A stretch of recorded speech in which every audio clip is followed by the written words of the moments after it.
pass-through legs technique is a valuable and versatile top position pass. Generally, the pass works in two different scenarios, one occurring when you initiate the pass, the other occurring once you've escaped a submission attempt and you're looking to simultaneously improve your position. The pass-through legs drill teaches you lateral movement and forces you to use your neck against your opponent's leg, an undervalued technique.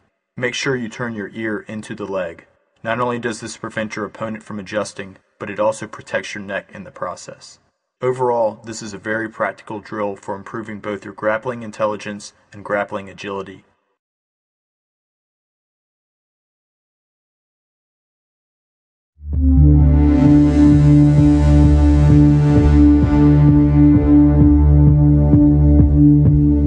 Hop over legs is another effective top position technique with more than one application. To perform the drill, capture your opponent's hips with an arm and lower your head onto the side opposite this arm. Then, while balancing your head on the mat and your shoulder on his abdomen, swing your legs up and over to the side that your arm is trapping. Not only can this drill be used as a guard pass, it can also be useful for maintaining side control. For example, if you have side control and your opponent turns into you, you can put your head on the mat and cartwheel over his body. You will still have side control, but now his back will be facing you instead of his forelimbs. Note that you can perform this drill without a partner. If no partners are available, a medicine ball or a heavy bag will substitute nicely.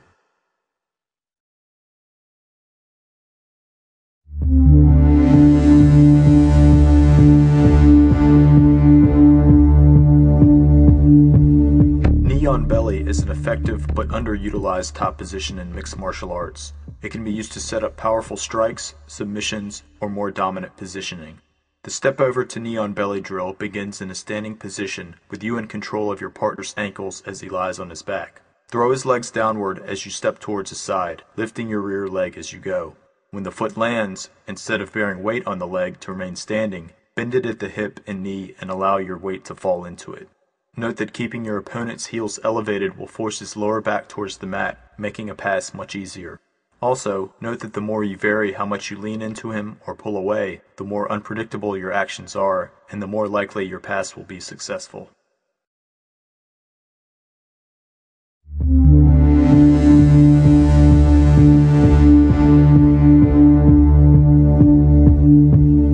The side hops to knee on belly drill is another valuable exercise for developing knee on belly awareness and positioning.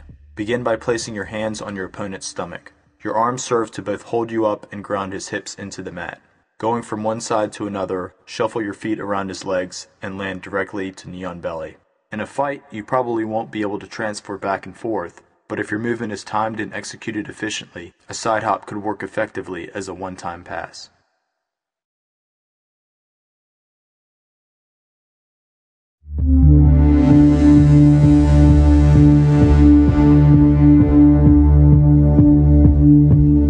Clearing the legs to overhand drill not only serves as a wake-up call for sport grapplers, it also serves as a fundamental passing exercise for seasoned mixed martial artists. As your partner lies on his back, capture hold of his ankles and toss both of his legs to one side, turning your hips fully into the toss. As soon as his legs have cleared, throw an overhand downward, swinging your hips forward and allowing your body weight to follow through the punch. As you hover above, be wary of your ankles and remember to keep your head postured up. You certainly don't want your chin in range for an up kick. Also, while holding your partner's ankles, experiment with pushing his legs and dragging them backwards. Just remember that leg clearing doesn't always have to be side to side.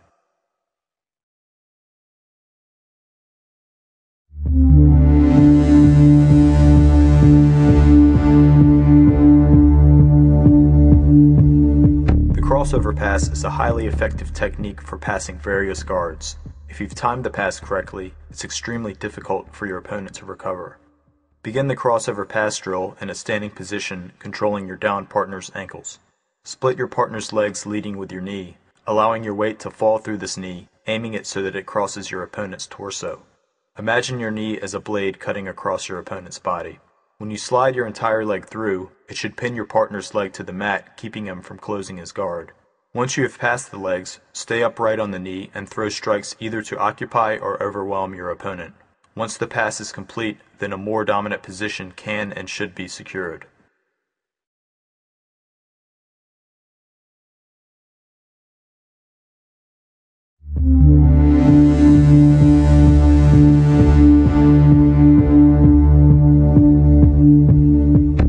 circles drill begins in the same position as the duck under drill, except you begin in the dominant position and your partner begins on all fours.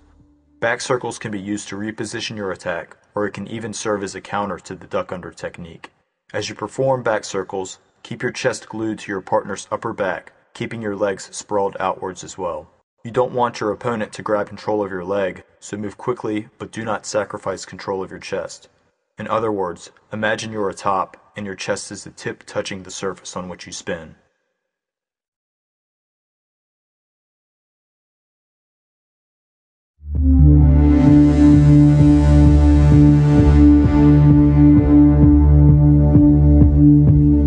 Back jumps are effective maneuvers for overwhelming a turtled opponent. Should you attack from only one side of such an opponent, your attack may become predictable and your opponent will likely adjust. He may turn into you and escape, he may pull you into his guard, he may even attempt a leg lock. Switching sides keeps your opponent guessing and occupied. Be sure to bring your knee in between his knee and elbow, pressing your upper thigh against his ribs. Positioning your leg above his protects it from being attacked, plus it enables you to separate his body should you choose to put in your hooks and go for his back.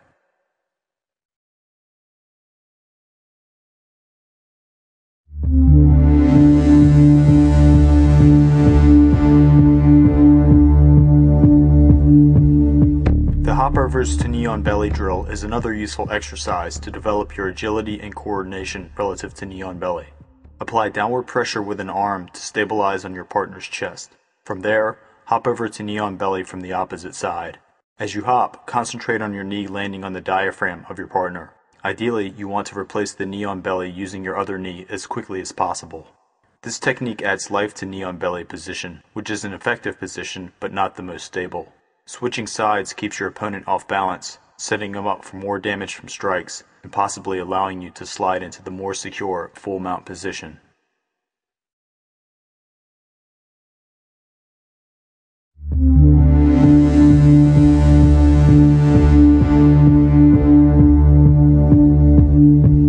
Although many fighters are content with side control, mount is the most secure and most commanding top position for the mixed martial artist. The side control to mount drill develops one of the most effective passing methods, improving both your flexibility and your sensitivity towards the transition. The exercise begins with you facing your partner's legs with your hips high against his armpit. Your partner keeps his knee closest to you in an upright position, as this is the most common deterrent from taking the mount. By grabbing your foot and guiding it through, you are able to avoid this defense and successfully pass. At first, practice bringing your foot along your partner's belt line. As your flexibility increases, practice dragging your foot higher up his torso, as well as faster and tighter to his body. Eventually, you may develop the ability to pass effectively without using your hand at all.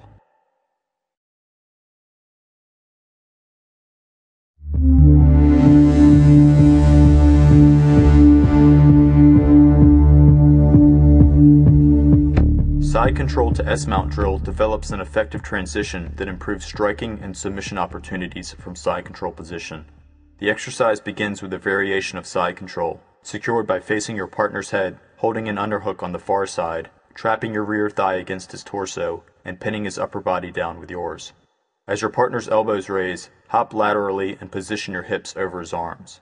Not only is S-mount heavier and more secure, you're now in prime position for arm locks and triangles. Perhaps it's most useful against an opponent who's effectively defending your side control. Because this technique is rare in MMA and because it can be performed very quickly, you will catch many opponents off guard with it, making it all the more effective.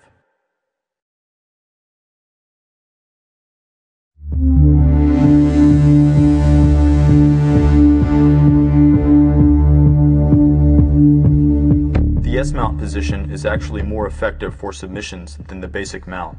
For example, attempting an armbar directly for mount can create too much of a rocking motion, allowing your opponent to easily escape. Once you secure S-mount, it's extremely difficult for your opponent to recover position, let alone defend your upcoming submission. To begin the mount to S-mount drill, hold your partner down with a hand around his throat. With your other arm, force your partner's arm across his chest so that the arm is pinned and leaves his elbow facing upward. Pop up to one knee, placing the grounded knee against his head and keeping the heel of your other foot tight to his upper ribs. Be sure to incorporate submissions with this drill, especially arm bars, as you become more comfortable performing it.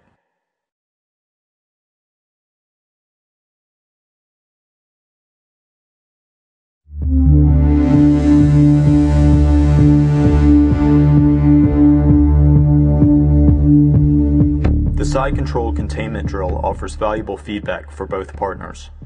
Begin the drill in traditional side control position, meaning that if you're the top player, use a far side underhook to control the back of the bottom partner's head and neck. Flex your abdominals downward and dig your chin and face into your partner's neck area. The strategy for side control containment is to stay tight, pinning his upper body down with your body weight, while also keeping his near side shoulder off the mat. There's little point to the exercise if there's no resistance, so the bottom partner should struggle using low to moderate effort. He should attempt logical escape techniques while allowing for the top player to maintain control and make the proper adjustments naturally. Over time, of course, the intensity of the drill can be increased.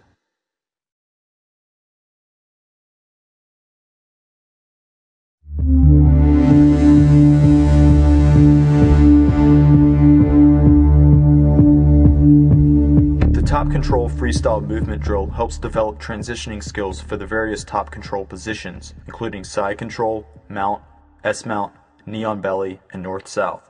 In a fight, rather than force a technique from only one approach, you should constantly change your angles and your attacks as better opportunities will open.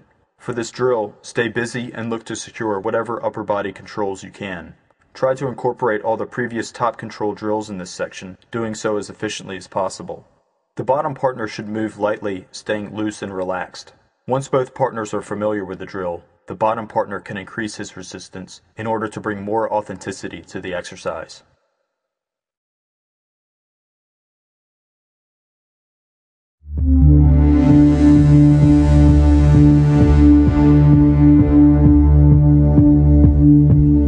Neck conditioning incorporates two traditional exercises to help build a balanced neck region: the wrestler's bridge and the tripod bridge.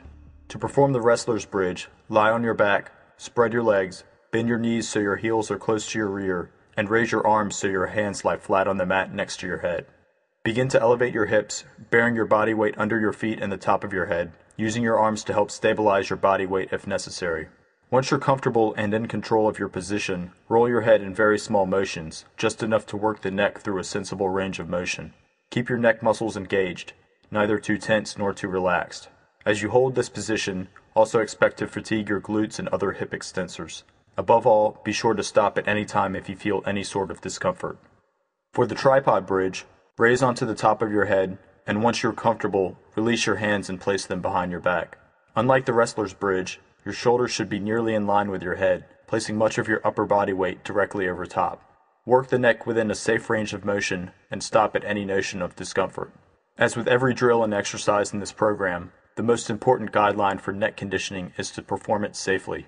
It's easy to forget that you are far better off skipping a drill than injuring yourself performing one.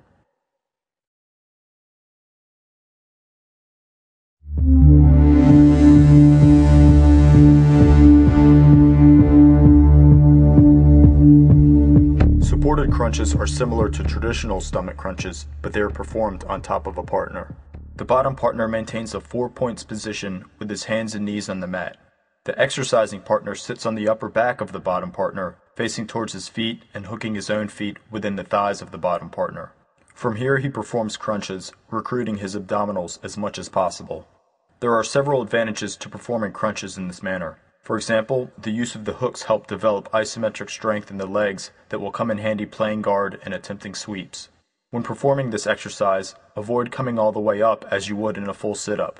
Not only does this place less of the workload on your abdominals, but it also places much more stress on the bottom partner.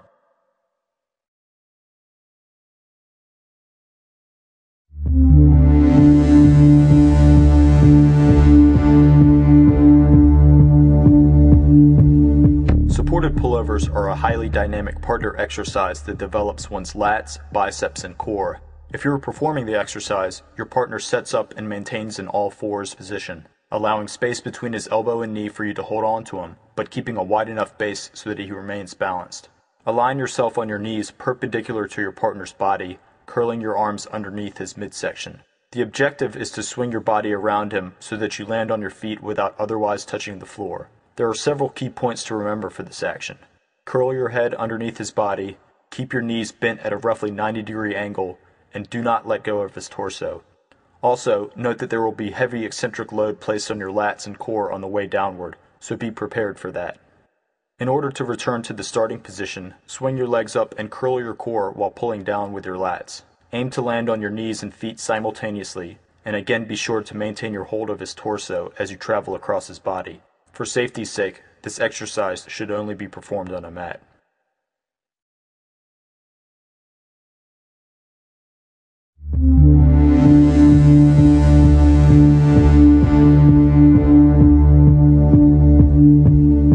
Supported back extensions are highly beneficial for mixed martial artists, and like supported crunches, they provide unique benefits to a traditional exercise.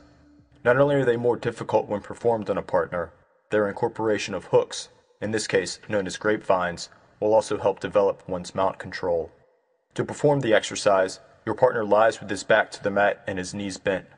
Mount him, hook your feet inside his lower legs, and place your arms behind your back.